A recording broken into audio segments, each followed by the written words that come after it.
तो जरा हमें ये बताइए ताजा तरीन क्या इत्तलात हैं। बहुत शुक्रिया रजा साहब और सुलंगी साहब। देखिए, जैसे जैसे टाइम गुजरता जा रहा है इनके पास ऑप्शंस बहुत कम होते जा रहे हैं। मैं पहले शुरू करूंगा कि इतनी बड़ी मूव हो गई, इतनी बड़ी जो है चेंजिंग आ रही है, नई सियासी सफबंदियां हो रही है, लेकिन कोई भी गवर्नमेंट की तरफ से ऐसी कोई मैच्योर मूव नजर नहीं आई। जो लोग मनाने आ रहे हैं वो तो ये बात ही नहीं कर रहे कि आप हमें नो कॉन्फिडेंस के लिए वोट दें। और जहां तक ऑपोजिशन का ताल्लुक है, हर गुजरता लम्हा इन्हें मजबूत करता जा रहा है। और इत्तेहादी जो है, जिसमें मुत्तहिदा वो कौमी मूवमेंट शामिल है, जिसमें पाकिस्तान मुस्लिम लीग काब शामिल है, जिसमें बलूचिस्तान अवामी पार्टी शामिल है, जिसमें जमहूरी वतन पार्टी शाहजैन भुगती की शामिल है, वो तमाम के तमाम अपोजिशन की तीनों बड़ी जो जमातों के कायदीन है उनके साथ ऑन बोर्ड है। और आज की इत्तलात ये है कि आला हुकूमती ओहदेदारान जो है वो भी कुछ जुत्थे या कुछ ऐसे ग्रुप्स की शक्ल में राब्ते कर रहे हैं कि अगर हमारी जान बख्शी हो जाए या हमारे लिए कुछ आप कुछ वो कमिटमेंट दे दें तो बताएं कि हम आपके लिए क्या कर सकते हैं। आज आपने देखा होगा कि स्पीकर कौमी असम्बली ने एक बयान दिया था कि शायद ये तहरीक अदम एतमाद नाकाम हो जाएगी। उसके फौरी बाद जो अपोजिशन के जिम्मेदारान हैं उनका आपस में राब्ता हुआ और उस राब्ते में ये फैसला किया गया कि हम फौरी जो है soon after no confidence of वो प्राइम मिनिस्टर, उसके बाद हम जाएंगे स्पीकर कौमी असम्बली के खिलाफ, उसके बाद हम इम्पीचमेंट करने जा रहे हैं वो प्रेसिडेंट ऑफ पाकिस्तान के खिलाफ। जबकि एक जिम्मेदार जराये ने आज यह भी कहा है कि चेयरमैन सेनेट ने अपोजिशन से राब्ता किया है कि 2 MNA अगर वो अपनी तरफ से अपोजिशन को दे दें तो क्या उनकी जो चेयरमैनशिप है वो बच सकती है। इसके ऊपर जिस जमात के सरबराह के साथ राब्ता हुआ था उन्होंने ये कहा है कि वो आपस में मुशावरत करके इसका जवाब दिया जाएगा। सुलंग साहब को जी लिंक का इशू है मेरा ख्याल है। नहीं, हमें आपकी आवाज आ नहीं, रही है आपकी अभी तक। आवाज आ रही है, मेरी बात साफ आ थैंक यू रही है। Thank you. तो अब ये है कि कल का या कल शाम तक या परसों सुबह तक तमाम जो इत्तेहादी हैं उन्होंने फैसला करना है। मे बी बाप पार्टी कल कर ले, जबकि MQM और PMLQ के बारे में एक शुरीत ये भी है कि इनकी इंटरनल जो मीटिंग हुई है उन्होंने ये फैसला किया है कि हम जहां भी जाएंगे हम इकट्ठे होकर जाएंगे, यानी कि 7 और 5 12 उनके MNAs हैं। और उसको भी जो अपोजिशन है वो कंसिडर कर रही है, उनको भी लेने के लिए तैयार है। फॉर्मूला इनका सिंपल और सादा ये है कि जो भी इत्तेहादी पार्टी आएगी उसको वही शेयर मिलेगा जिस शेयर पे वो इस वक्त काम कर रही है। इस वक्त जो उनकी पोजीशन है मौजूदा रिजीम में वही वो आगे होगी। अब इसमें एक बात जो तवज्जो तलब ये है कि अपोजिशन जो बात है तहरीक वज़ीर-ए-आज़म के खिलाफ तहरीक अदम एतमाद के हवाले से तो बात कर ही रही है, वो सदर ममलिकत की इम्पीचमेंट के खिलाफ भी नंबर इकट्ठे कर रही है। और बाप पार्टी जो है 4 MPs इसके KPK में है, वो ऑलरेडी ऐलान कर चुके हैं कि हम अपोजिशन का साथ देंगे। हालांकि वज़ीर-ए-आज़म के साथ तहरीक अदम एतमाद जो है उसपे तो उनका कोई अमल दखल नहीं है, लेकिन जब सदर ममलिकत के खिलाफ इम्पीचमेंट होगी तो उन सबके वोट जो है वो काउंट होंगे। और इसके ये सारी कैलकुलेशन अगर आप अपने सामने रखें तो सेनेट में चेयरमैन सेनेट तो फिर बचते ही नहीं है। जब बाप भी आ गई, जब वो MQM भी आ गई, PMLQ भी आ गई और ऑलरेडी उसमें जो है अपोजिशन की अक्सरियत है हवाने बाला में। तो यहाँ का जो मौसम है वैसे इंतहाई गर्मी वो कबल अज़ वक्त ही आना शुरू हो गई है।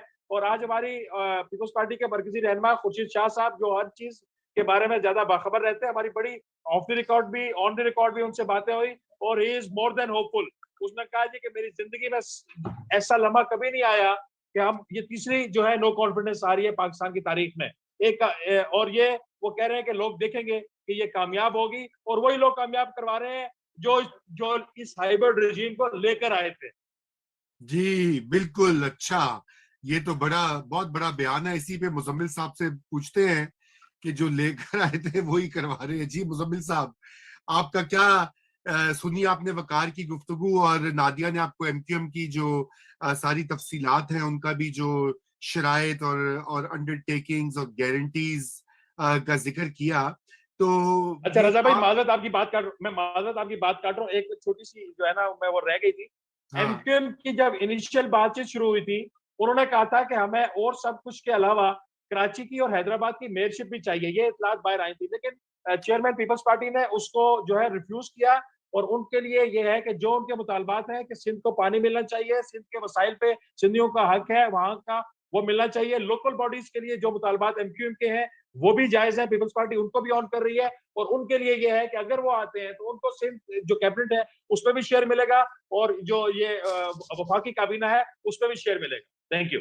जी, thank you Waqar ji. Muzammil sahab, Qaf league क्या कर रही है, क्या सोच रही है, और ये शेख रशीद और उनका जो टाकरा आज पूरा दिन चला है, इसके ऊपर जरा बताएं। शेख रशीद किसकी विकेट पे खेल रहे हैं?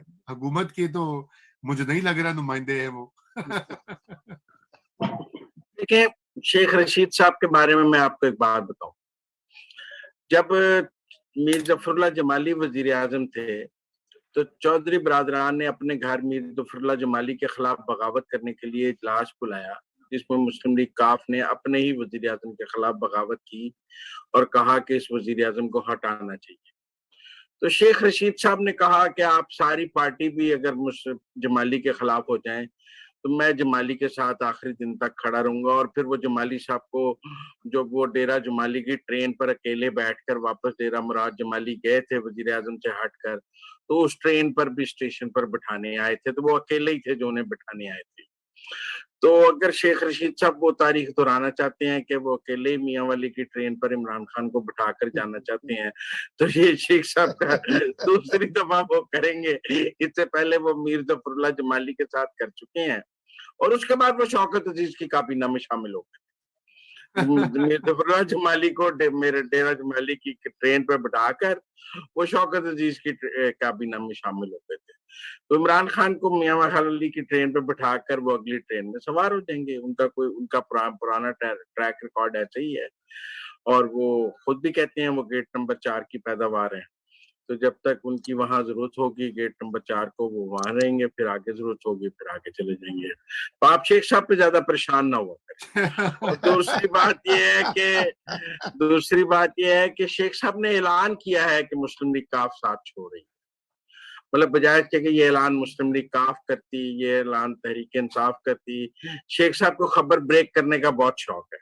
अंदर से वो एक रिपोर्टर हैं, जब उनके पास खबर आ जाए ना, उनसे रहा नहीं जाता, फौरी तौर पर बयान करने की कोशिश करते हैं। कई दफा उनको इस बात पर डांट भी पड़ी है। तो उनके पास खबर थी कि मुस्लिम लीग काफ की और हुकूमत की बातचीत जो है वो नाकाम हो गई, लिहाजा उन्होंने उसको खबर ब्रेक कर दी।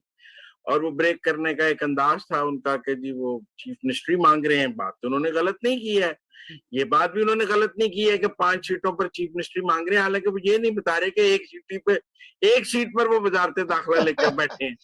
मतलब आपने कभी देखा है कि जिस बंदे की एक ही सीट हो वो तो वजारत दाखिला ले ले, जिनकी 5-5 सीटें हैं उन्हें कुछ ना मिला हो, वो घर बैठे हो।